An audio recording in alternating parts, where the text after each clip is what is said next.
wa ta'ala fi kitabihil Qur'anil Karim. Allah berfirman di dalam Al-Qur'anul Karim, A'udzu billahi minasy syaithanir rajim. Aku memohon perlindungan kepada Allah dari godaan syaitan yang terkutuk. Bismillahirrahmanirrahim. Dengan menyebut nama Allah yang Maha Pengasih lagi Maha Penyayang. Ya ayyuhalladzina amanu taqullah.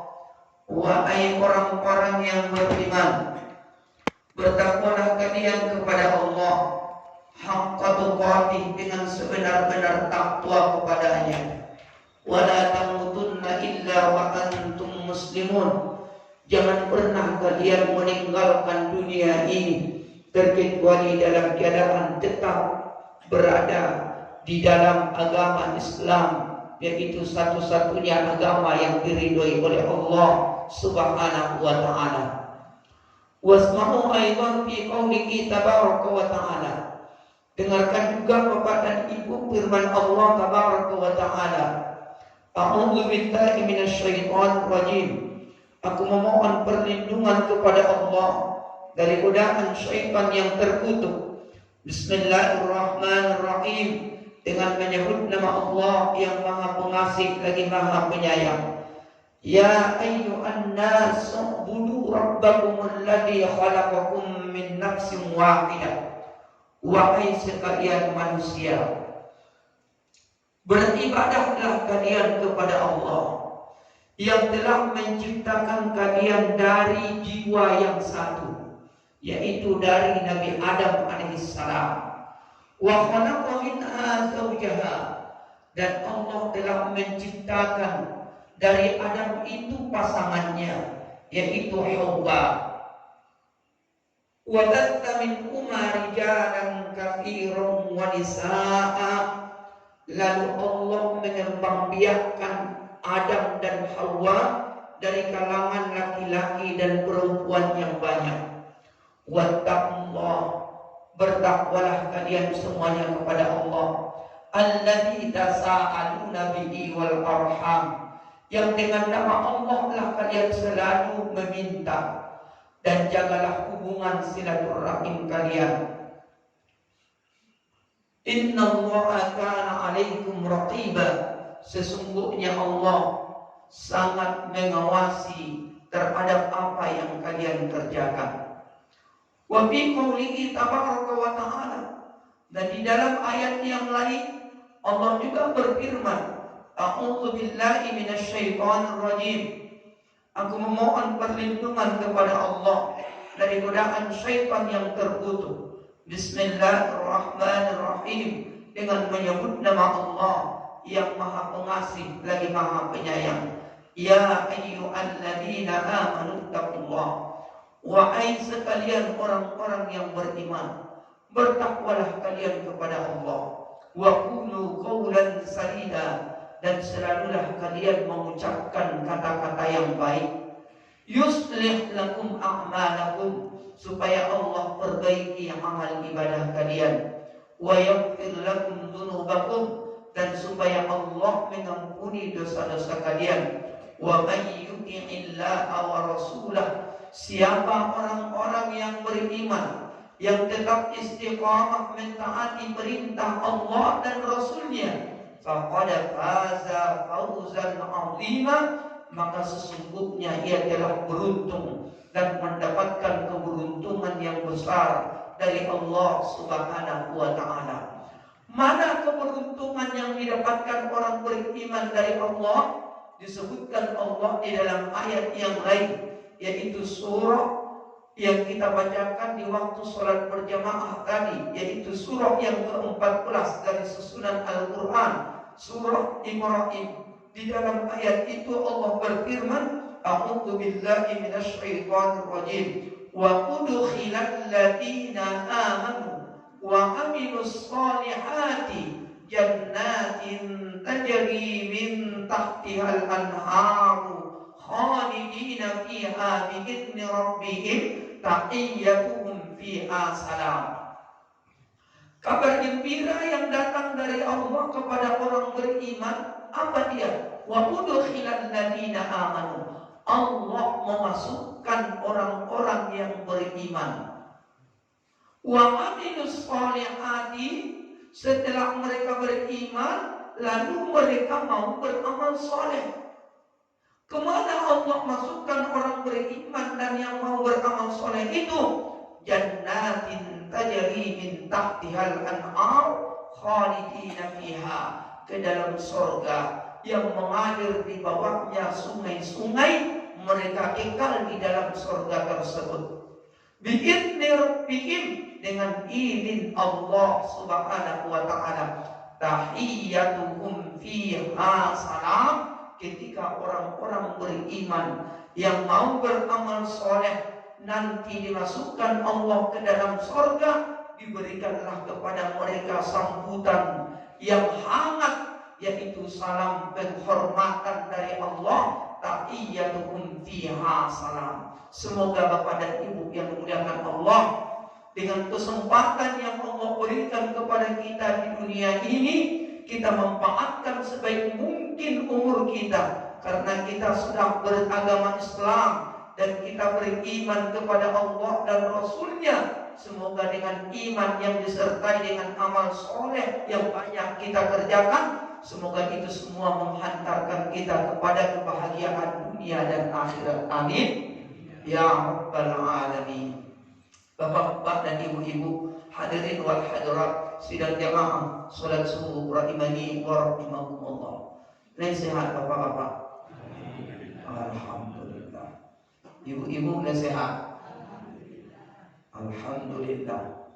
Alhamdulillahilladzi bi ni'matihi tatimmus shalihat. Segala puji hanyalah milik-Mu ya Allah, yang telah menyempurnakan nikmat-nikmat-Mu kepada kami sampai di subuh hari ini masih tetap Engkau izinkan kami untuk beramal soleh.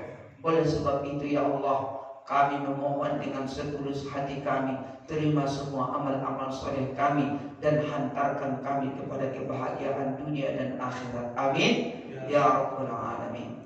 Bapak-bapak dan ibu-ibu yang dimuliakan Allah Subhanahu wa ta'ala, sebelum kita masuk kepada materi pembahasan kita, boleh bertanya kepada ibu. Tidak salah, benar? Pertanyaannya, mana lebih mudah, Bapak Ibu Raso Manarimo sehat bersyukur atau miskin bersabar?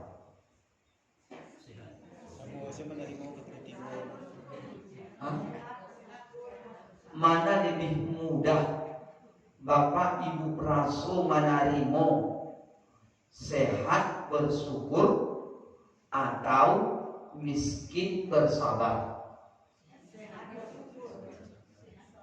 Sehat bersyukur. Sama-sama. Sama ya?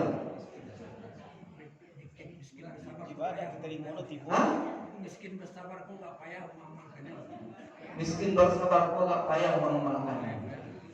Baik, Bapak dan Ibu, tidak salah loh. Sekiranya pun Bapak dan Ibu memilih kayo bersyukur itu baik.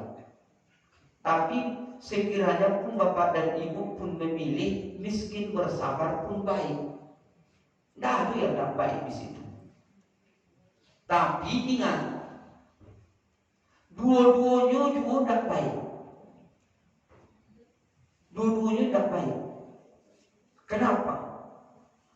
Karena tolak ukur baik itu menurut Allah bukan karena dia kayu bersyukurnya, bukan karena dia miskin bersabarnya, tapi tolak ukur yang baik menurut Allah adalah kalau dia beriman. Ini syaratnya. Kalau dia beriman kepada Allah, diuji Allah dia dengan kekayaan, bersyukur dia, bagus. Atau kalau dia beriman kepada Allah, diuji Allah dia dengan kemiskinan, lalu dia bersabar, itu pun bagus. Yang tidak bagus itu apabila imannya dadu. Ya, kalau hilang iman, sekaya apapun manusianya, ya, setinggi apapun jabatannya, walaupun dia bersyukur, tidak diterima Allah syukurnya. Kenapa? Karena tidak beriman. Tidak beriman dia.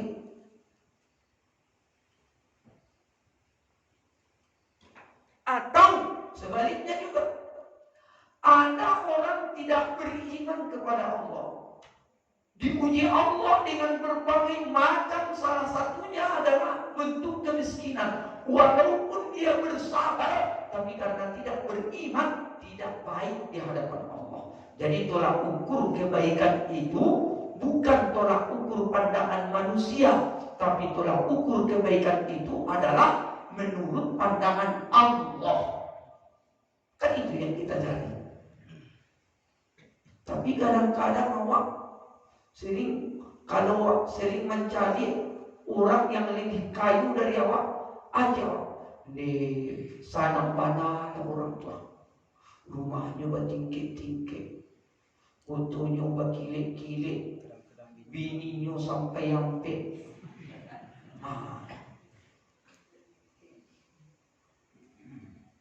Dia mengatakan senang orang itu karena dilihatnya dari segi keadaannya. Belum tentu itu senang.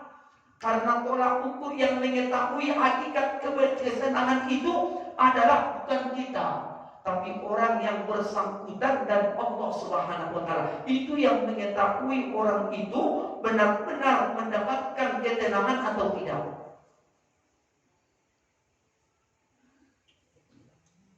Ayo muslimun, Bapak dan Ibu yang dimuliakan Allah Subhanahu wa taala, makanya disebutkan oleh Allah Tabaraka wa taala, dan kita pun semuanya paham ayat ini. Apa firman Allah?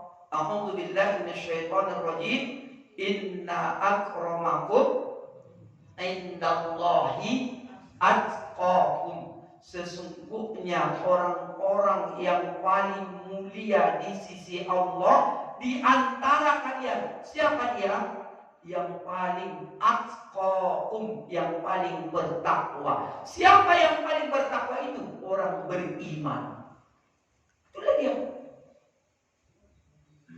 Orang beriman itu yang paling bertakwa, yang benar-benar beriman. Semoga kita dijadikan oleh Allah orang yang benar-benar beriman dan mempraktekkan ucapan iman itu dalam kehidupan kita sehari-hari. Alhamdulillah, sampai sebuah hari dipertemukan Allah kita di tempat yang mulia, bertemu dengan orang-orang yang elok. Semoga kita dipertemukan kembali di dalam Jannatul Firdausnya bersama Nabi kita Muhammad sallallahu alaihi wasallam.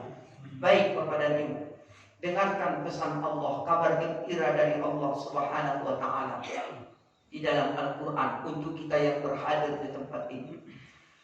A'udzu billahi minasyaitonir rajim. Bismillahirrahmanirrahim.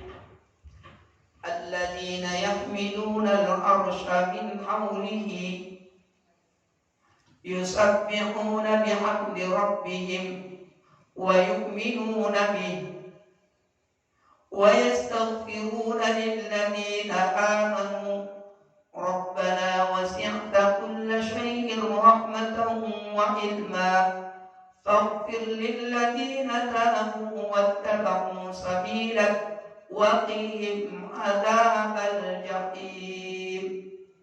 Kabar gembira dari Allah. Alladzina yahmiluna al-arsya, malaikat-malaikat yang memikul arsy. Arsy itu di atas langit lagi. Itu yang paling tinggi, arsy. Ya. Setelah Allah menyampaikan kepada kita malaikat-malaikat yang memikul arsy, lalu Allah lanjutkan ayatnya, wa man haulahu, dan malaikat-malaikat yang berada di sekitar arsy. Apa tugas mereka malaikat itu? Yusabbihuna, mereka bertasbih kepada Allah. Apa itu tasbih? Subhanallah, subhanallah, subhanallah, subhanallah, subhanallah. Itu tasbih. Makanya salah satu zikir kita habis sholat apa dia? Subhanallah, subhanallah, subhanallah, subhanallah. Kemudian bihamdi rabbihim, bukan hanya malaikat itu sekedar bertasbih, tapi mereka memuji Allah, bertahmid kepada Allah. Apa itu tahmid? Alhamdulillah, alhamdulillah, alhamdulillah. Masuk juga zikir kita habis sholat. Alhamdulillah, alhamdulillah, alhamdulillah. Bukan hanya sekedar bertahmid, tapi mereka juga mengagungkan Allah dengan mengucapkan Allah Akbar, Allah Akbar. Zikir kita pun Allah, Allah Akbar. Wa yu'minuna bih, mereka semua malaikat itu beriman kepada Allah. Tidak satu pun dari malaikat yang diciptakan Allah yang pernah berbuat dosa. Tidak ada. Tidak sama dengan kita. Kalau kita manusia lebih banyak orang yang berbuat dosa. Kenapa? Karena Allah agak tiawak akal jo nafsu. Nafsu itu lebih kadang-kadang awak baturian daripada iman yang ada. Sedangkan para malaikat, mereka tidak diberikan oleh Allah nafsu. Mereka cuma hanya akal. Wajar mereka taat kepada Allah. Tidak ada nafsunya, Pak. Jangan mengatakan malaikat itu punya nafsu. Tidak ada malaikat yang punya nafsu. Yang ada cuma akal. Beda jojo binatang.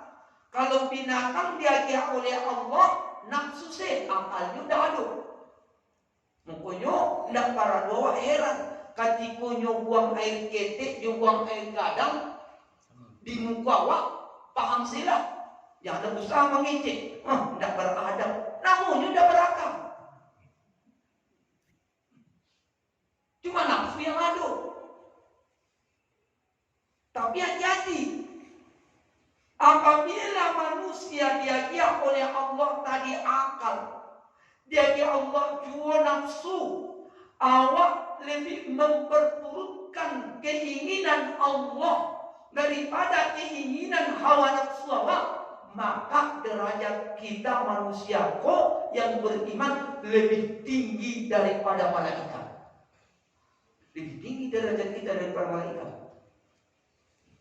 Sebaliknya, apabila manusia yang diajak Allah akal, jo nafsu, tapi nafsunya lebih dia perturutkan daripada keinginan Allah, maka manusia kok sama, bahkan lebih rendah derajat manusia kok daripada wow. Tahu wow? Kalau ANJING terlalu kasar angkanya. Tapi kita perhalus kalimatnya. Wow. Kok hati-hati apa? Lihat, malaikat tadi semuanya Bapak dan Ibu, mereka bertasbih, mereka bertahmid, mereka bertakbir, mereka mengagungkan Allah, dan mereka semuanya beriman kepada Allah. Satu pun tidak ada yang mendurhakai Allah. Lalu kabar gembiranya dari Allah, wa yastaghfiruna lilladzina amanu. Semua para malaikat itu, semua para malaikat itu meminta kepada Allah. Apa yang diminta mereka kepada Allah? supaya diampuni oleh Allah dosa-dosa awak yang beriman kuat. Malaikat Pak berdoa ke Allah supaya awak kok diampuni oleh Allah. Apa doa mereka? Disebutkan oleh Allah, Rabbana wasi'ta kulla syai'ir rahmatan wa ilma. Wahai Rabb kami, rahmat dan ilmumu meliputi segala sesuatu. Oleh sebab itu, faghfir lilladzina tabu, ampuni dosa orang-orang yang bertaubat kepadamu. Habis kita salam, Assalamualaikum warahmatullahi. Assalamualaikum warahmatullahi. Yang pertama terucap dari mulut kita habis salam apa? Apa? Astagfirullah. Kenapa Pak Ibu mengucapkan astagfirullah? Di masalah apa itu? Padahal apa sholat tadi? Di masalah itu. Maya salah. Rupanya Bapak dan Ibu, orang yang memohon ampun kepada Allah itu bukan hanya ketika habis berbuat dosa. Habis awak pun berbuat taat, habis sholat pun awak memohon ampun kepada Allah. Kenapa awak memohon ampun kepada Allah?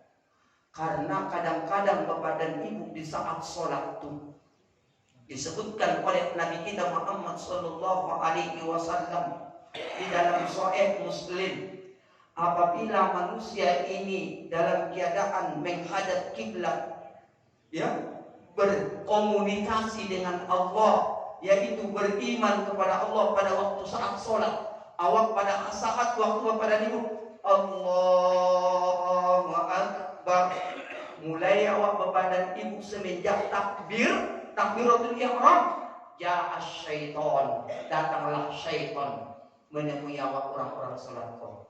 Ayat syaitan, ya fulan, udkur kada wa udkur kada. Hai fulan, ingatlah iko, ingatlah iko, ingatlah iko. Benar tak? Di waktu salat itu memikirkan kadang-kadang hutang. Kalau awak pernah berhutang. Kenapa di waktu sholat itu mengingat kepada anak awak yang salamu pun tidak pulang-pulang? Pernah awak ingat pada waktu sholat itu kebetulan pernah ada orang yang menyakiti hati awak, terbayang-bayang orang yang mempacari awak waktu di waktu sholat. Pernah tak ingat? Padahal awak di saat sholat itu tidak ingin membayangkan hutang, tidak ingin membayangkan orang yang pernah menzalimi awak, tidak pernah membayangkan, tidak ingin awak membayangkan anak awak yang sekian puluhan tahun tidak pulang-pulang. Tapi kenapa ingat itu di waktu sholat? Syaitan datang. Apalagi kalau dipatuhi anak-anak itu, bayang-bayang itu, sampai Nabi Sallallahu Alaihi Wasallam dari kita pas di waktu sholat itu lupa lawak lakbar rakaat sholat yang makarakan Tuhan. Lupa. Padahal awak sholat tadi. Bingung. Lakbar rakaat tadi Tuhan. Tuh. Yang membuat seperti itu siapa nih? Syaitan. Makanya karena itulah Bapak dan Ibu yang dimuliakan Allah. Bukan hanya orang-orang yang berbuat dosa yang harus memohon ampun kepada Allah, bahkan orang yang taat kepada Allah sekalipun harus memohon ampun kepada Allah. Jadi jangan awak mengatakan, aku tidak pernah berbuat salah mak. Sombong awak. Tidak ada manusia pun tidak pernah berbuat salah. Salahku bisa salah kepada Allah, bisa salah kepada sesama manusia. Makanya ikut para luak mohon ampun. Ketika habis salam tadi, Assalamualaikum warahmatullahi, Assalamualaikum warahmatullahi, terucaplah dari mulut kita Astagfirullah. Lalu Hati kita mengatakan, ya Allah, ampuni dosaku ya Allah. Tadi di ketika sholat ya Allah berangan-angan, padahal tidak ingin hambamu ya Allah ingin berangan-angan, tidak ingin hambamu ya Allah mengingat hutang, tidak ingin hambamu ya Allah di saat sholat tadi ingat kepada anakku. Tapi ketika pada saat sholat tadi ya Allah sampai lupa bola para rakaat sholat itu ya Allah, ampuni dosaku ya Allah. Lihat, malaikat berdoa kepada Allah saat awak meminta ampun tadi. Apa doanya malaikat? Faghfir Rabbana wasi'ta kulla syai'in rahmatan wa ilma wa ayrak kami rahmatan ilmu meliputi segala sesuatu. Faghfir lilladzina tabu, dan ampunilah dosa orang-orang yang mau bertaubat kepadamu. Wattaba'u sabilaka, ampuni dosa orang-orang yang tetap mau mengikuti jalanmu. Iku datang sama saja iku jalan Allah namanya kok. Ketika awak dikumpulkan Allah di masjid, iku jalan Allah kok. Ya, makanya mulai bapak dan ibu yang mulakan Allah semenjak awak tadi bangun dari lalu, ya. Awak baca alhamdulillahilladzi ahyana ba'dama amatana wa ilaihin nusyur. Dan pada saat itulah mulai malaikat berdoa kepada kita semuanya orang beriman ini supaya apa tadi? Digugurkan oleh Allah semua dosa-dosa yang pernah kita lakukan. Subhanallah. Bersyukur enggak, Pak? Pak? Bapak? Pak? Lu? Bu? Bu? Sana enggak? Sana. Malaikat berdoa. Bukan hanya awak saya yang berdoa ke Allah. Malaikat berdoa, Pak, kepada Allah. Kemudian apa doa malaikat lagi? Waqim adzabal jahim. Jauhkan mereka ya Allah dari siksa api neraka-Mu. 3 doa malaikat. Diampuni dosa awak ketika memohon ampun, diampuni dosa awak ketika awak datang ke masjid. Pokoknya ketika awak berbuat kebaikan, dan yang ketiga doa malaikat agar dijauhkan kita orang beriman dari api neraka. Ya Allah, kabulkanlah permintaan para malaikat itu. Golongkan kami menjadi orang-orang yang mendapatkan doa dari malaikat sehingga kami bertemu nanti dengan Nabi kami Muhammad sallallahu alaihi wasallam dalam surga. Amin. Ayyuhal muslimun, Bapak dan Ibuku hadirin wal hadirat sidang jamaah salat subuh rahimani wa rahimakumullah. Itu baru mukadimah. Masuk kita kepada pembahasan judul. Judul pertemuan kita mengawali dari awal pertemuan kita di tempat ini, Bapak dan Ibu, biar lebih terarah, kita buat judulnya taat tanpa tapi.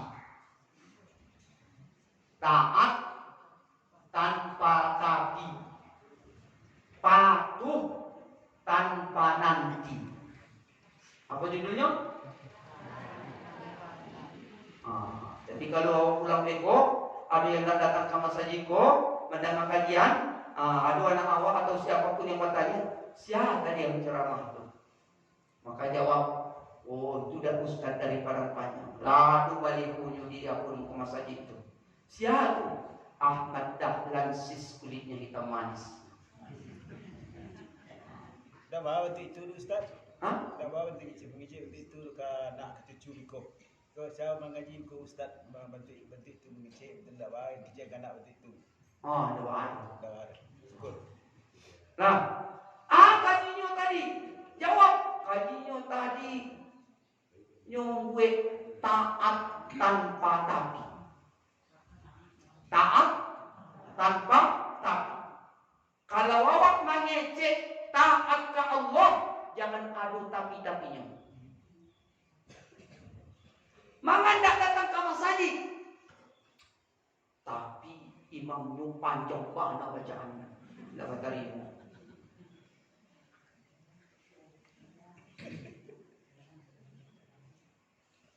Jangan ucapkan tuh. Tidak adu di hadapan Allah. Dapat darimu kalau seperti itu. Jawaban awak. Padahal awak semua mengatakan tadi taat kepada Allah. Tapi masih ada tapi dapat darimu.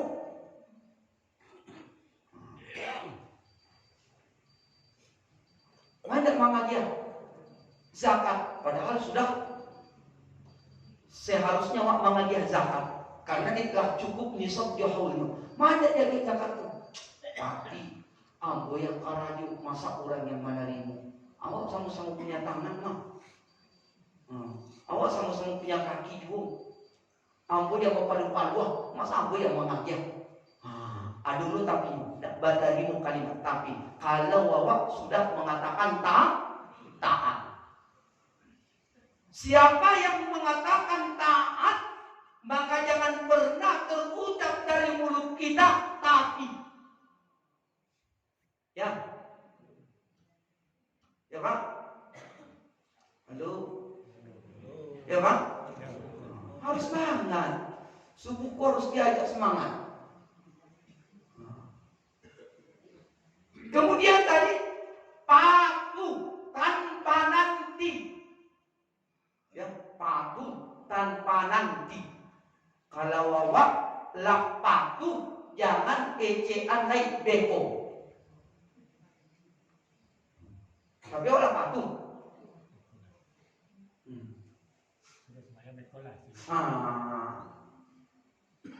Kiro-kiro dari yang dua tadi, taat tanpa tapi, patuh tanpa nanti, aduh ndak pernah keluar dari lisan kita dikatiko datang perintah Allah. Tapi pernah ndak usah jawab, terlalu jahil. Ndak usah jawab. Jawab saja dengan hati nurani awak. Pernahkah juga kita mengatakan ketika pada saat patuh, ya, kita mengatakan diri kita patuh, tapi pernah tak kita mengucapkan dari lisan kita, beko selah, bekolah, tangguang, pernah tak? Pernah. Tutup mulutnya, tak usah dijawab. Hati saya yang menjawab, terlalu jahil. Supaya kita sadar kepada ibu yang dimuliakan Allah Subhanahu wa taala. Jadi ma'asyiral muslimin, Bapak dan Ibuku serta anak-anakku yang dimuliakan Allah Subhanahu wa taala. Dari judul kita ini Bapak dan Ibu yang dimuliakan Allah, taat tanpa tapi, patuh tanpa nanti, ada 3 poin yang ingin kita bicarakan dari pembicaraan kita sesuai dengan judul. 3 perkara yang mesti harus sama-sama kita ketahui Bapak dan Ibu yang dimuliakan Allah. Apabila yang 3 perkara ini bisa kita ketahui dengan baik, ya, maka hidup kita ini akan lebih terarah mencari ridho Allah. Mana yang pertama? Yang pertama, hidup bukan hanya sekedar hidup. Kita hidup bukan hanya sekedar hidup. Kita hidup bukan untuk mati. Tetapi kita hidup adalah untuk yang maha hidup. Siapa dia yang maha hidup itu? Allah. Tak bisa dipahami yang pertama? Kita hidup bukan hanya sekedar hidup. Kita hidup bukan untuk mati, tetapi kita hidup untuk yang maha hidup. Coba sebutkan. 1, 2, 3.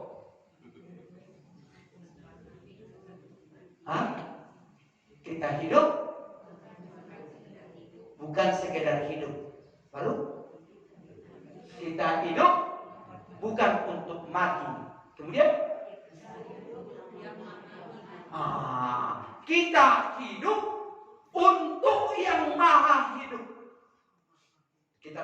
sedang bertanya, siapa yang maha hidup itu? Allah. Apa bahasa Arabnya hidup? Hayyun. Kan itu. Hayyun. Salah satu nama dan sifat yang Allah buat pada dirinya adalah Hayyun. Tidak pernah mati-mati. Nyo selalu hidup. Kalau Bapak dan Ibu, kita ini diciptakan Allah hidup. Tapi jangan kita jadikan hidup kita hanya sekedar hidup. Makanya kita buat perkataan Buya Hamka. Dari pembicaraan kita ini. Apa kata Buya Hamka dulu ketika masih di Buya Hamka luar biasa pada ilmunya. Beliau tersebar sampai ke Timur Tengah. Ketika Mubaraki dulu tahun 2005 dari Medan menuju ke Al-Azhar Kairo, ambo keberangkatan tahun 2005 dari Medan ke Kairo Mesir. Ya, ambo tamat dari Ma'had Mustafawiyah Purba Baru di daerah Madinah Mandailing Natal. Jadi kalau Bapak dan Ibu pernah jalan-jalan ke daerah Medan, perbatasan Sumatera Barat di Sumatera Utara tuh, ya, beko aduh ketek banyak berbaris-baris, ketek, hanya muatannya lebih banyak 2 orang, ya 2 orang se. Tapi aku dulu cuma seorang se, Bapak dan Ibu, 1-2 kali 3 lah luasnya. Ketek ribuan. Di masa Ambo itu dulu sekitar 15.000 muridnya Pak, tahun 2005. Tahun 2000 Ambo tamat dari Ma'had tuh. Jadi begitu tamat, Abu Parangke merantau ke Medan. Tinggallah di masjid jadi imam. Kemudian sekitar 1 tahun jadi imam, datanglah donatur masjid yang di Medan itu. Ustaz mumpung masih muda, apa ndak ingin Ustaz kuliah? Ijibnya. Pak, aku merantau dari kampung menuju ke Medan untuk mencari jalan. Mudah-mudahan dia Allah rasaki untuk pai menuntut ilmu. Makanya mau merantau Pak. Jadi kemana kamu inginkan kuliah tu jenyo? Kama? Ambu ingin kuliah tu Pak indak di Indonesia. Ambu inginnya di daerah Arab, dimanapun Arabnya. Pokoknya bahasa Arab. Pemujaan. Jadi akhirnya, jadi Ustaz betul-betul mau kuliah lagi. Tidak bercanda. Kalau tidak serius Ustaz kuliah, maka nikahilah anak Abu. Ditawarkannya anaknya. Tapi kalau ingin Ustaz mau kuliah, kuliahlah. Makanya mau tanya. Bapak jaruangku mencari pikinya, biaya ke Arab tuh mahal Pak. Tidak ada yang mustahil bagi Allah. Pak ajarunya Pak. Asalkan Ustaz benar-benar mau kepingin kuliah, apa yang membiayai? Manangi rasa itu Pak, manangi. Karena di orang tua tidak sanggup menyekolahkan. Karena kami 3 balik kakak beradik. Boleh pulang. Orang-orang dulu kan suka banyak anak. Ya kan? Orang-orang dulu.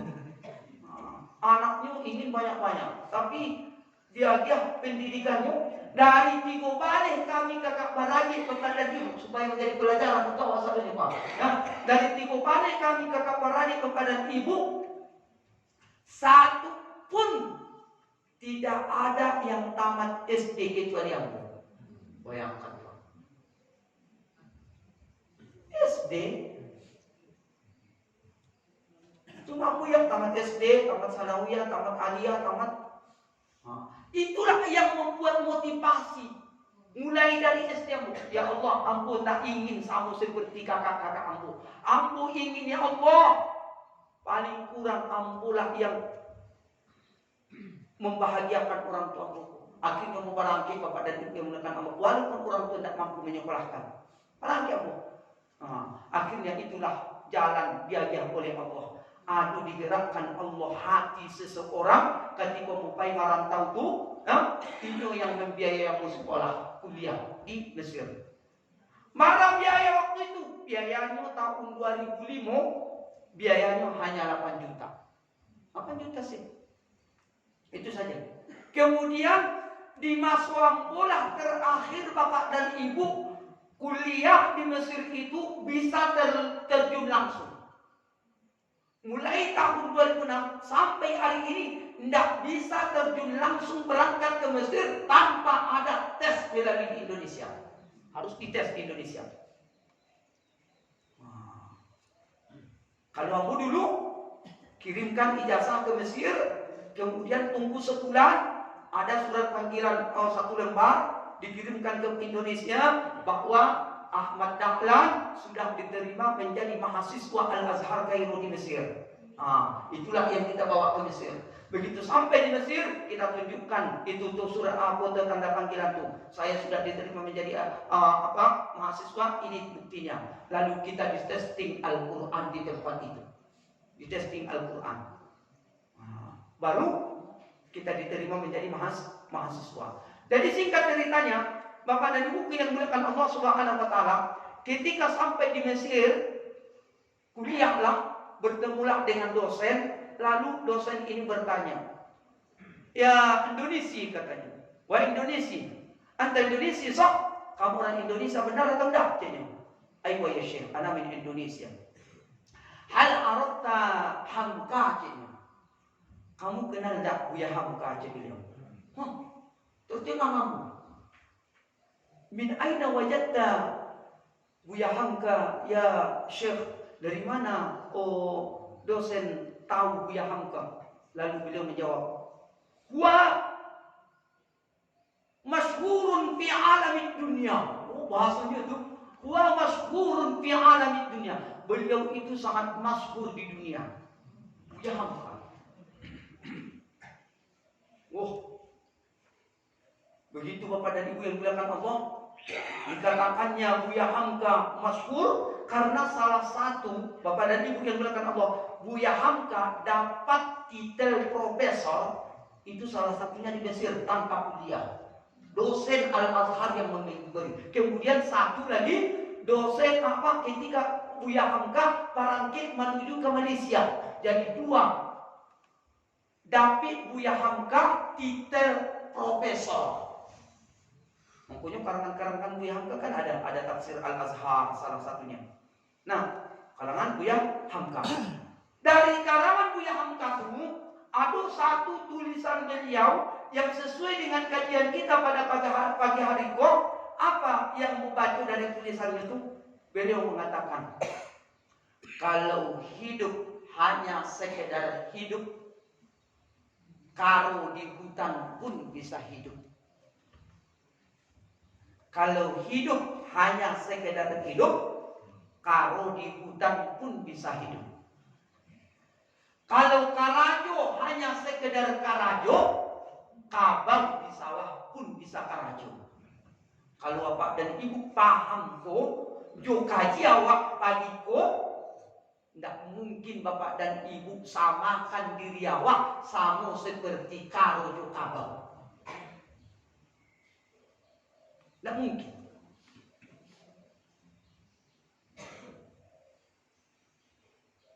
Ampun tidak menuduh Bapak dan Ibu karo juga kamu tidak menuduh dong. Tapi aku mengambil dari pelajaran yang disampaikan Buya Hamka itu, kalau hidup hanya sekedar hidup, karo di hutan pun bisa hidup. Apa tugas karo itu? Makan, lalu makan, lalu kan itu juga karajo lah. Kabar karajo makan lalu. Karajo makan lalu, karajo makan lalu. Kalau awak manusia kok, awak samuan lo, ini awak di dunia sama seperti karajo kabel. Makan lalu, karajo makan lalu, karajo makan lalu. Berarti apa bedanya awak seperti karajo kabel itu?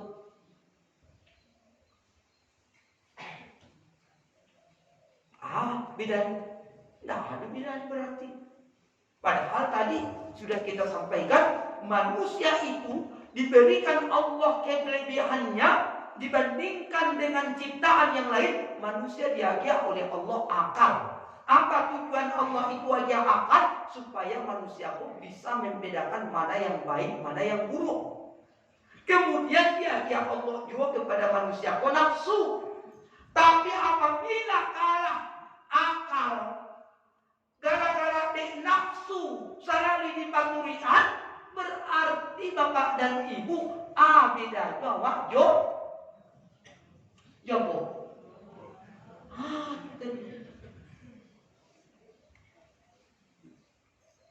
Pokoknya kita sampaikan, hidup bukan hanya sekedar hidup.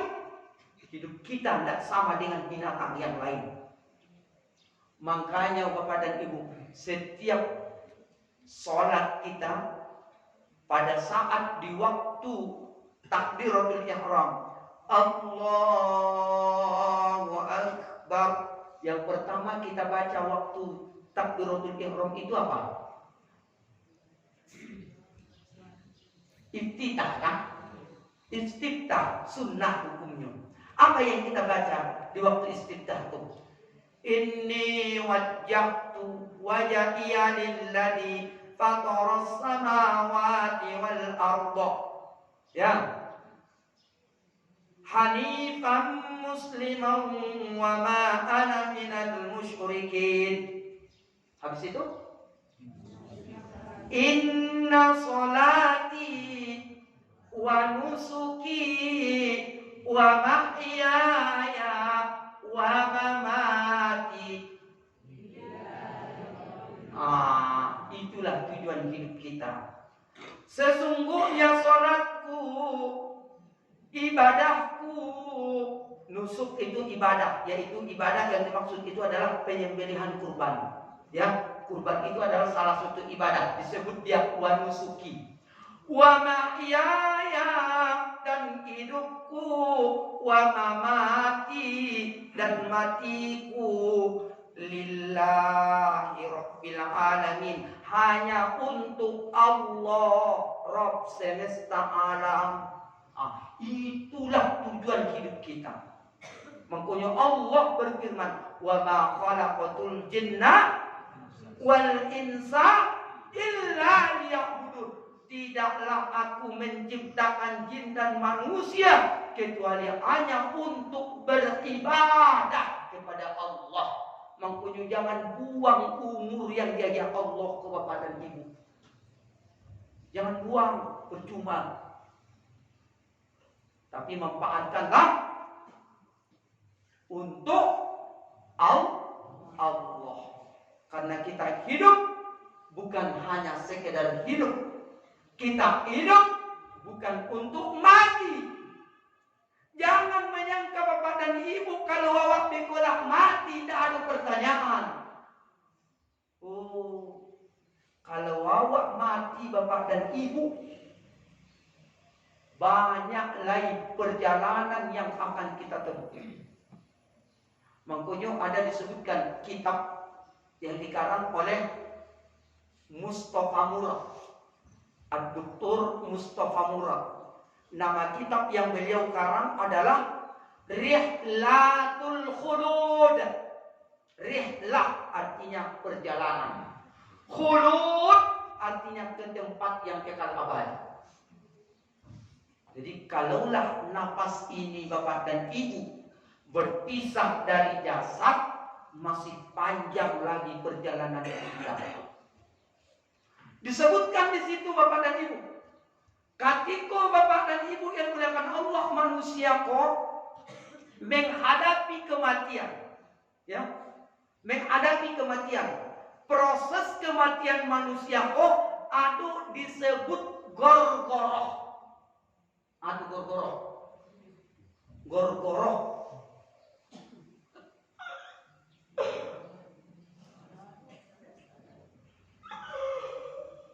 Gorgoroh tuh. Karena bu tidak sekali dua kali lagi mencari orang mau meninggal. Mungkin bu bisa mencari di sakitnya ibu apa mencari ibu apa. Ambu pernah bapak dan ibu mencari seorang apa-apa umurnya lebih kurang 56 tahun. Tidak perlu ambu sebutkan di maktab ini.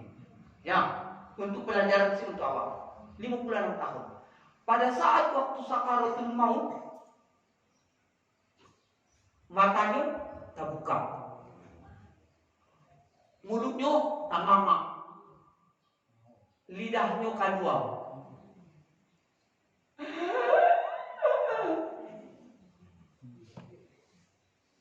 Dibacuan kalimat la ilaha illallah dakik talimu.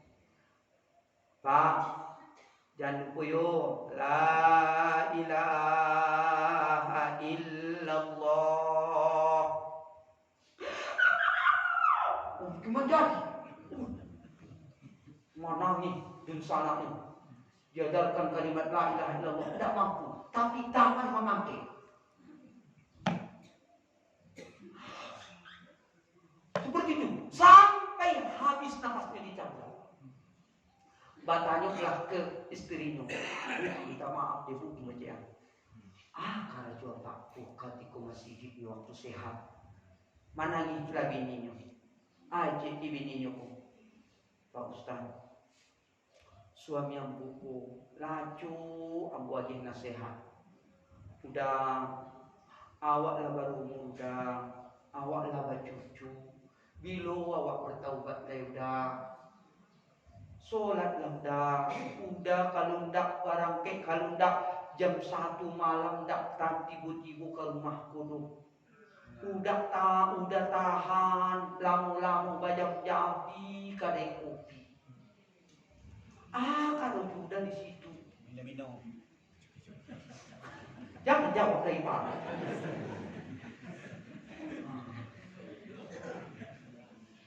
Lampu dia tahu terus, tapi tak pandang. Bangalah ini mengicik. Dia, tidak usahlah kamu terlalu acuk pandang nasihat jambu. Kamu taat untuk kamu, untuk kamu. Ampun tidak taat untuk aku juga. Para ninyo yang mengicik seperti itu. Ya Allah. Bapak dan Ibu yang dimuliakan Allah Subhanahu wa taala. Rupanya kebiasaan apa kok dimati ketika tiku masih sehatnya joker. Aduh kartu, Pak.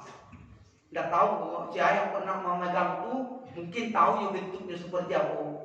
Kartu itu. Kalau orang main kartu itu kadang-kadang terucap dari orang yang main itu joker. Tidak paham apa itu joker itu loh.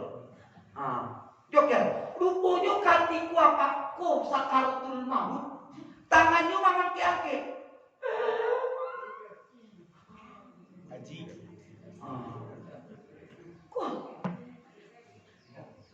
Sampai lapih nafasnya terakhir. Lapih. Rambut ini tak nasihati. Usah yang buku Ustaz. Tapi ini udah mandang apa nih? Ingat kepada ini. Lah seperti itu kita lihat susahnya menghadapi sakaratul maut. Kemudian lagi ilmu buat kita. Pada umumnya manusia ketika menghadapi sakaratul maut, mata itu terbuka. Jarang mata orang yang sakaratul maut tertutup. Jarang. Kemudian mulutnya itu terbuka juga. Terbuka juga. Kemudian rupanya di dalam kitab Rihlatul Khulud yang dikarang oleh Ad-Duktor Mustafa Murad tadi, beliau menyebutkan rupanya pada saat sakaratul maut itu mata terbuka, lah diperlihatkan oleh Allah semua dosa-dosanya di ketika masih hidup. Lah diperlihatkan Allah begitu banyak dosa-dosa yang pernah dia kerjakan di ketika sehat. Dicari langsung. Satu. Yang kedua, setelah diperlihatkan kepadanya Bapak dan Ibu semua dosa-dosa yang pernah dikerjakannya, mulai dari akal balik sampai dia menjelang kematian itu, datang penyesalan. Menyesalah dia saat sakaratul maut itu. Disebutkan Allah dalam Al-Quran, dalam surah Al-Mu'minun ayat 99 sampai ayat 100. Apa firman Allah? A'udzubillahi minasyaitonirrajim. Hatta idza jaa ahadakumul maut, sehingga apabila telah datang kepada salah seorang mereka manusia sakaratul maut, qala, dia berdoa kepada Allah, nyo meminta ke Allah. Orang yang sakaratul maut, apa permintaannya ke Allah? Rabbirji'un,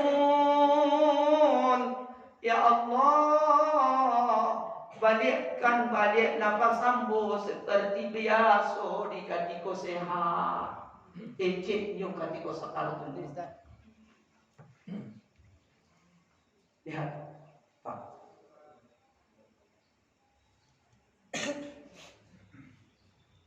Lihat. Begitu Bapak dan Ibu susahnya menghadapi sakaratul maut.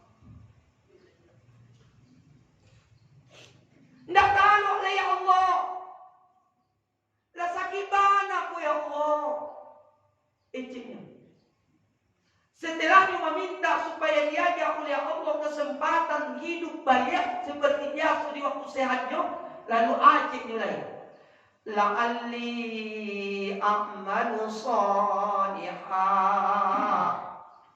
Ya Allah, kalaulah engkau balikkan balik nafasku seperti biasa di ketika masih sehatku, ambo akan mengganti semua perbuatan-perbuatan dosaku dengan beramal soleh. Tidak mau lagi Allah meninggalkan sholat. Tidak mau ambo ya Allah berbuat dosa. Pokoknya ya Allah, kalau sekiranya engkau balikkan balik nafasku seperti di waktu sehatku, aku akan mau beribadah kepadamu. Bajanji juga ketika mau mati itu Pak. Tapi apa jawaban Allah? Dijawab oleh Allah, kalla. Kalla, tidak ada oleh kesempatan untuk balik nafasmu seperti biasa. Tidak boleh. Tidak boleh. Kemudian kepada Ibu yang dimuliakan Allah, ketika pada saat dicabut malakul maut nafasnya itu, disebutkan Allah lagi di dalam surah An-Nazi'ah. Kita berbicara pengajian kita ini bukan kata-katamu. Kalau seandainya di antara Bapak dan Ibu ada yang tersinggung gara-gara di pengajian awakku, maka tersinggunglah kepada Allah. Karena yang kita kaji ini bukan kata-katamu, ambo cuma hanya menyampaikan. Lebih baik Bapak dan Ibu, ketika mendengar kaji seperti ko, ada pada diri awak, anai diri awak, bertaubatlah hadiko. Bertaubatlah. Belum ada kata-kata terlambat jaga oleh Allah.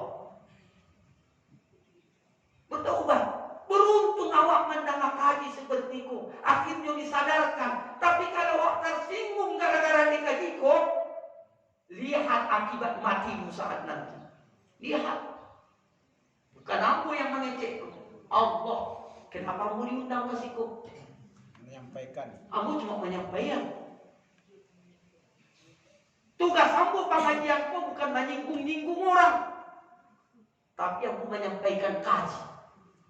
Ingat kepada Ibu, ketika di dalam Al-Quran surah Ibrahim, sebelum kita lebih lanjut menyampaikan kaji kita, sudah pernah disampaikan Allah bahwa siapapun orang-orang yang menyampaikan kaji, ada orang yang tidak mau mendengar kaji itu, padahal yang disampaikan adalah Al-Quran, yang disampaikan adalah hadis sunnah Nabi Muhammad SAW.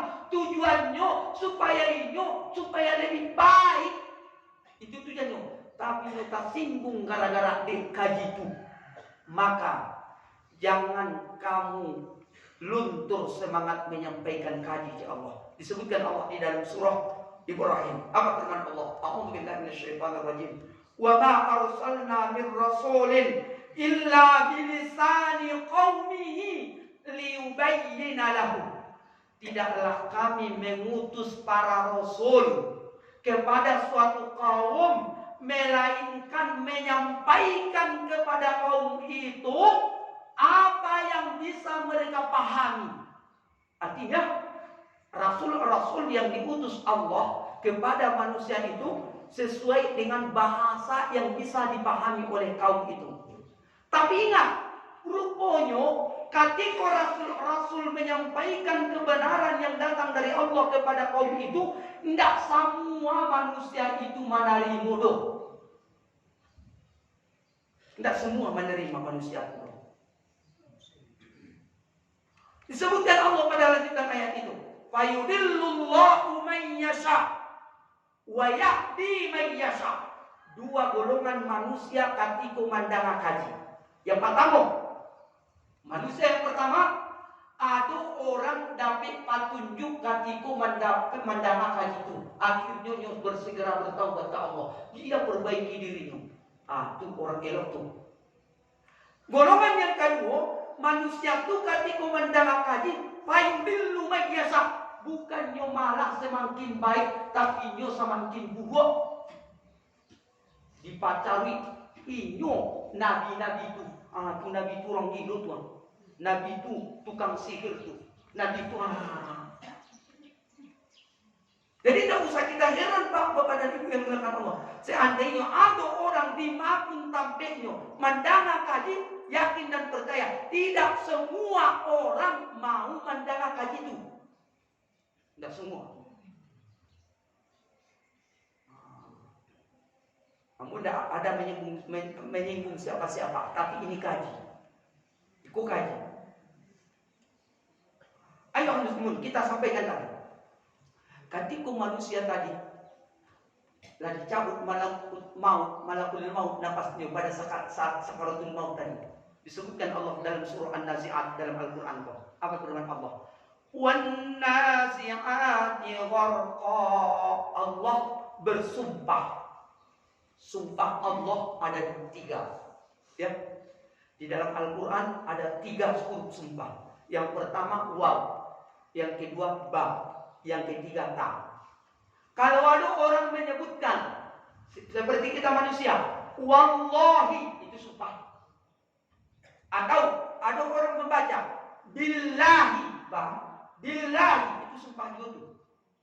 Kalau ada orang menyebutkan lain, tallahi, itu juga sumpah. 3 huruf sumpah. Rupanya sumpah bukan manusia saja yang bersumpah, Allah pun bersumpah. Kalau Allah bersumpah berarti Allah bukan main-main lagi, berarti serius mengejeknya. Serius. Makanya sampai disebutkan Al-Quran ini la raiba fi, tidak ada di dalam Al-Quran yang kata-kata dusta. Tidak ada di Al-Quran yang baduto. Semua la raiba fi. Bahkan kuda menjadi petunjuk kepada siapa? Lil muttaqin, kepada orang-orang bertakwa. Dan disebutkan Allah di dalam surah An-Nazi'at itu, wan nazi'ati gharqa. Allah bersumpah demi malaikat. Siapa yang dimaksud Allah malaikat itu? Malakul maut. Malakul maut. Ada ilmu yang ingin kita ajarkan di tempat ini. Sebenarnya Bapak dan Ibu yang dimuliakan Allah, malaikat Israel itu tidak ada. Israel tidak pernah ditemukan di dalam Al-Quran dan tidak pernah ditemukan di dalam hadis. Sampai-sampai ada kadang-kadang awak membaca nyanyi-nyanyian, bila Israel datang memanggil, jasad terbujur di penggalingan. Jikalau itu dia. Sama lah yang panjang mana. Itulah dia. Sebenarnya Bapak dan Ibu, Israel itu tidak ada. Nama malaikat Israel tidak ada. Yang ada malakul maut. Itu yang ada dalam Al-Quran, yang ada dalam hadis. Ini ilmu buat kita. Ya, ilmu buat kita. Ya, bahwa jangan sekali-kali kita memberikan nama kepada Allah dan memberikan nama kepada malaikat dan bahkan memberikan memberikan nama kepada malaikat kalau tidak disebutkan oleh Allah dan Rasul namanya. Jangan buat duit. Jangan buat duit itu. Lebih selamat kita mengatakan malakul maut daripada malaikat Israel. Nah, ini ilmu. Kemudian ketika Allah bersumpah malakul maut wan nazi'ati gharqa, demi malaikat maut yang mencabut nyawa manusia sakareh-karehnya. Itu dia. Mongkoyo awak mencari kalau ada orang sakaratul maut sampai keluar lidah tu, sampai mata tu kadang-kadang biru.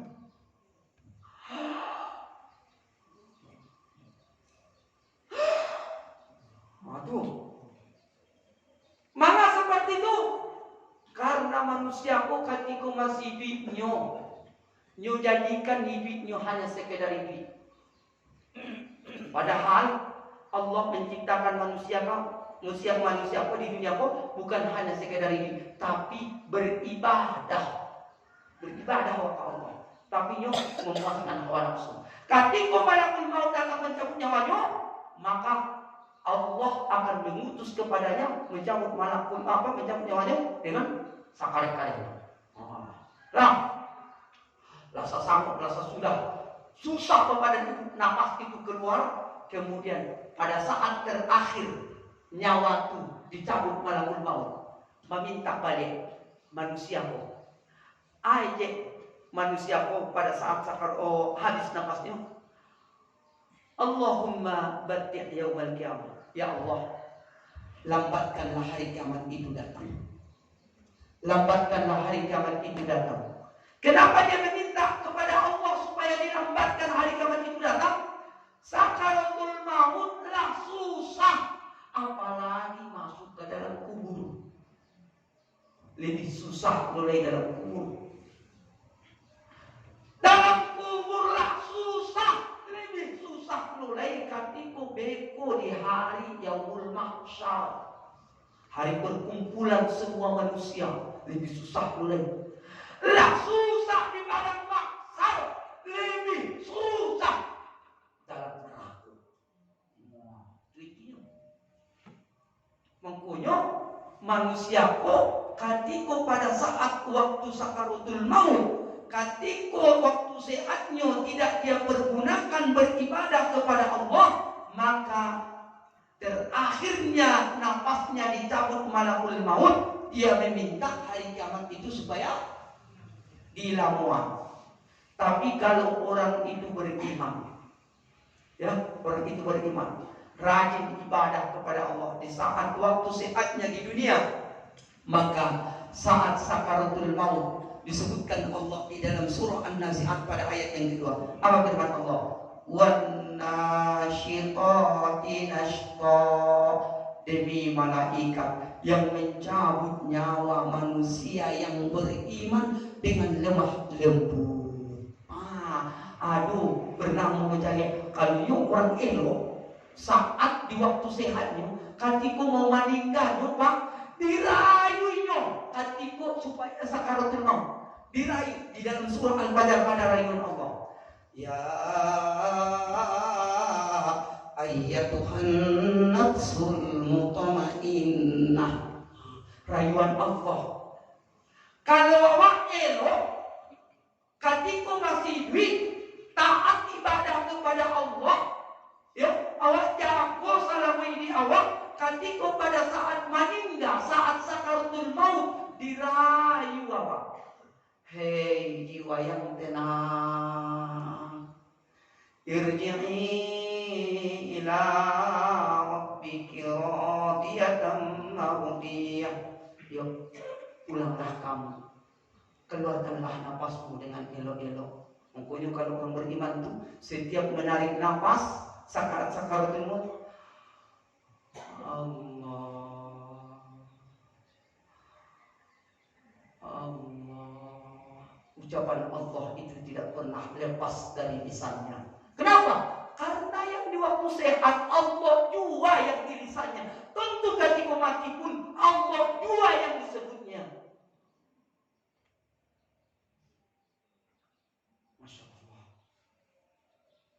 Allah, Allah. Irji'i ila rabbika radiyatan mardiyah, fadkhuli fi ibadi wadkhuli jannati.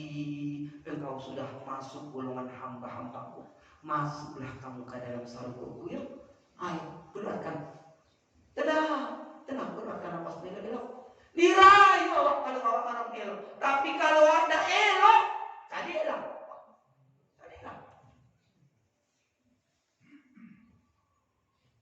Ketika terakhir nafasnya dicabut malakul maut terakhir, Bapak dan Ibu yang muliakan Allah Subhanahu wa taala, memintalah hanya ke Allah. Apa yang meminta? Permintaan kepada Allah. Allahumma asra' yaumal qiyamah. Ya Allah, cepatkan datangnya hari kiamat itu. Wih, orang elok tuh meminta supaya datang hari kiamat itu secepat-cepatnya. Kenapa? Karena dia sudah rindu tentang janji Allah tuh. Dia rindu mana? Rindunya. Semoga kita adalah orang-orang yang merindukan janji Allah. Amin. Kalau berpanjang lebar lego, gaji yang iku yang ciko, sehari pun tak selesai rumah. Tak selesai. Baru ciber. Apa tadi yang pertama? Kita hidup bukan sekedar hidup. Kita hidup bukan untuk mati, tetapi kita hidup untuk yang maha hidup. Siapa dia yang maha hidup? Adalah Allah. Ayo, bermotivasi awak Bapak dan Ibu, berlomba-lomba awak mencari ridho Allah tuh. Jangan awak langangkan masajidku, tetap istiqomah memakmurkan masajid.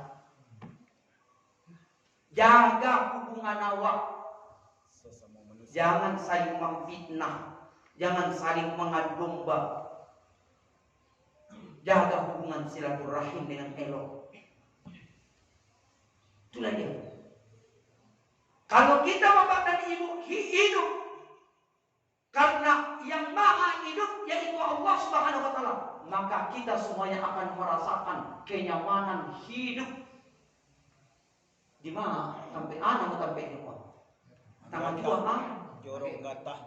Jorong gatah ke negerian mage. Udah panjang mana? Itulah. Nah, itulah. Itu tuh Sidang ujung Jorong Gatah Nagari Mage Kecamatan Kamang Mage Kabupaten Agam.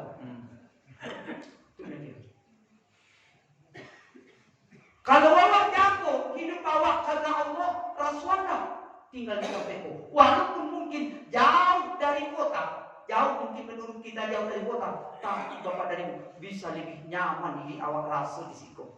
Kenapa? Karena ibadah kepada Allah.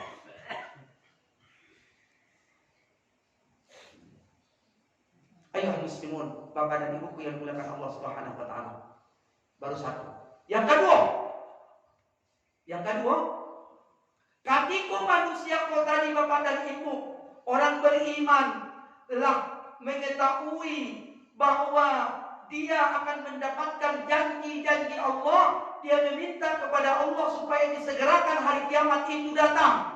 Mengkonyo di dalam Islam, Bapak dan Ibu yang dimuliakan Allah, dalam ajaran Islam yang sebenarnya kalau orang yang beriman itu meninggal, nggak boleh dilambe-lambean pengurusan jenazahnya.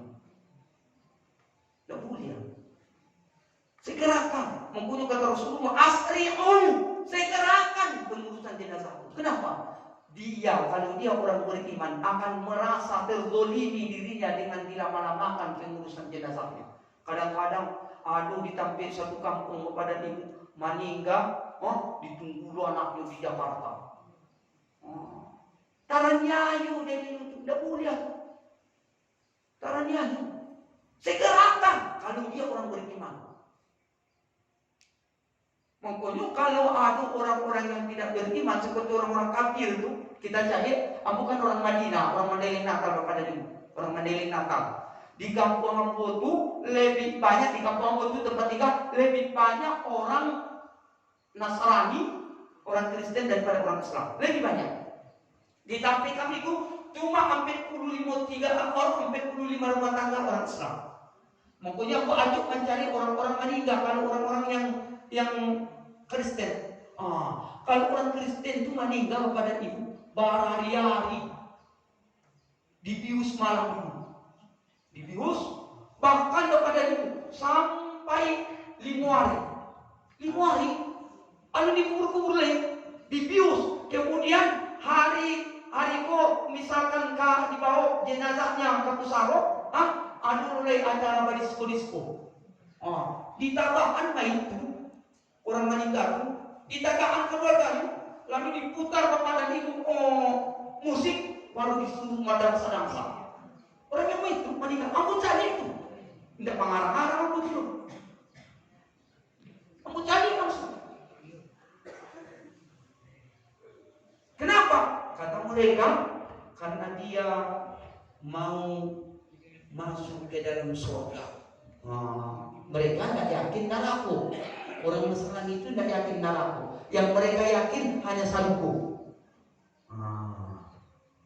Kalau kita orang beriman yakin surga ada, yakin neraka ada. Bedanya kita dengan orang Yahudi dan Nasrani, mereka tidak yakin neraka. Yang ada hanya saluku. Makanya kalau orang beriman tak boleh dilamu-lamuan. Kalau meninggal, segerakan,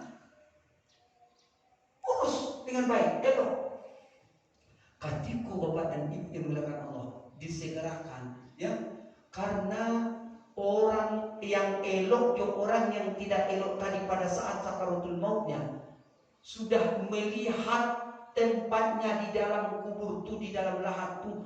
Tempatnya kalau dia orang elok tadi sana mengeceklah tanah, ajik tanahku. Ana baitudud, saya adalah rumahnya cacing-cacing, ambuku rumah cacing-cacing, ecek tanahku. Tapi awak tidak mendama. Manusia, bapak dan ibu tidak bisa memahami perkataan bahwa semua ciptaan Allah yang di langit dan di bumi semuanya bisa berbicara di hadapan Allah. Cuma Allah tidak tapi tanahku masalah mengecek. Ana baitudud.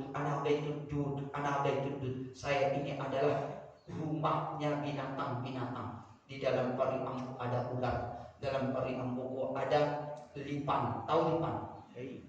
Di dalam pari ambu ada cacing. Di dalam pari amboko ada kala, jengking, berbagai macam binatang-binatang. Kalau nyonya elok bapak dan ibu, begitu orang-orang yang hidup memasukkannya bapak dan ibu ke dalam kubur, ya, ketika pada saat itu kepada ibu 7 langkah baru orang yang hidup mau berangkat pulang ke tempat masing-masing, datanglah faida ja'al malakani muakkalani. Maka apabila telah datang 2 malaikat, datanglah. Kalau orang elok, maka malaikat yang 2 itu datang dengan wajah yang sedang dipandang. Tapi kalau orang yang meninggal itu orang yang tak elok, maka malaikat itu pun bapak ibu yang datang, yang 2 malaikat itu datang dengan wajah yang seram, menakutkan. Lah takutnya. Ditambah lagi binatang-binatang lah bakal keluar dari tanah. Pokoknya kalau mencari ada orang meninggal bapak dan ibu, kain kapan itu kan dibuka, semua ikatan itu dibuka, ikut harus tertempel ke tanah. Lah begitu bapak dan ibu lah kedua dibuka, kemudian 7 langkah baru malaikat, 7 langkah baru orang hidup pulang, datang malaikat, bertanya, tidak tahu jawabannya. Karena dia tidak bergunakan waktu hidup di dunia. Maka ketika tidak tahu jawabannya bapak dan ibu, dapatlah siksaan dari malaikat. Kemudian berkeluaranlah semua ular, berkeluaranlah semua cacing. Ada yang masuk ke dalam lubang hidung, ada yang masuk ke dalam habis dimakan semua. Untuk apa? Liyadzuqul adab, supaya mereka merasakan siksa yang sakit dari Allah. Tapi kalau orang itu orang elok, baru bapak dan ibu dimasukkan ke dalam lahat tuh, luar biasa. Allah mengatakan kepada seluruh malaikat dan semua ciptaannya, ya malaikati ishadu, wahai para malaikatku, saksikanlah, fa innal abadi, sesungguhnya hambaku khairun, ini adalah orang elok. Waja'al qabri rawdatan min riyadil jannah, aku jadikan kuburannya sebagai taman-taman surga. Lalulah tanamlah kamu dalam lahatmu, hai hambaku, sampai menunggu datangnya hari berbangkit, hari kiamat. Sana orang yang beriman di dalam tanah. Pilihan cuma dua. Mumpung awak di dunia, apakah awak ingin mau mendapatkan kebahagiaan dunia akhirat, atau awak ingin mendapatkan kesengsaraan di dunia dan di akhirat? Cuma mumpung awak masih duit, kalau awak telah meninggal, tidak ada lagi bermanfaat penyesalan, tidak bagus oleh penyesalan, tidak diterima Allah. Kalau awak menyasar ketika masih duit, masih bisa memperbaiki diri. Tapi kalau menyasar ketika mati, tidak ada kesempatan memperbaiki diri. Satu baru kita jadi singkat, tidak perlu aku sampaikan lagi kepada ibu karena waktu sudah jam 7. Ya, luar biasa. Ikut kajian yang baru yang paling lama seumur hidup. Iya, ikut baru kajian subuh biasanya jam 6 lewat 1-2 itu aku berhenti. Tapi luar biasa karena dia luar biasa kajian kita. Mudah-mudahan ikut mengingatkan kita semuanya untuk lebih baik lagi. Amin. Perbaikilah diri kita kepada Ibu. Masih dia oleh Allah kesempatan kita. Jangan berputus asa dari rahmat Allah. Jangan menyangka bahwa diampuni Allah dosa. Jangan seperti itu. Allah sudah menyatakan di dalam hadis kudusi. Apa kata Rasulullah SAW? Ini adalah hadis kudusi. Allah berfirman, ya ibadi, hei hamba-hambaku, lau balagut dunubuka ananas sama, sakironya dosa-dosamu lah sampai ke langit. Saking gadangnya dosa waktu lah sampai ke langit. Nah, ummalaki tadi, kemudian kamu datang menemuiku. Artinya menemui maksudnya bertaubat, memohon ampun kepada Allah. La tusyriku bi syai'a, selama engkau tidak pernah mensekutukan aku. La ataituka bi qurabi abaqratan, sungguh aku datang menemuimu dengan membawa pintu ampunan selebar-lebarnya. Artinya apa? Sagadang dosa awak pun masih tetap diampuni oleh Allah. Kalau awak masih sehat, memohon ampun ke Allah. Tapi kalau sudah mati, Rasulullah mengatakan, Inna Allah azza wa jalla yaqbalu taubatal abdi ma lam yuqarrir. Sesungguhnya Allah azza wa jalla masih tetap menerima taubat hambanya selama nafas hamba tersebut belum sampai di kerongkongannya. Kalau sudah sakaratul maut, datang penyesalan, tutup pintu taubat. Dapat dari mana? Mumpung awak masih sehat, taubatlah awak. Kita semuanya orang baru. Assalamualaikum warahmatullahi wabarakatuh. Ya.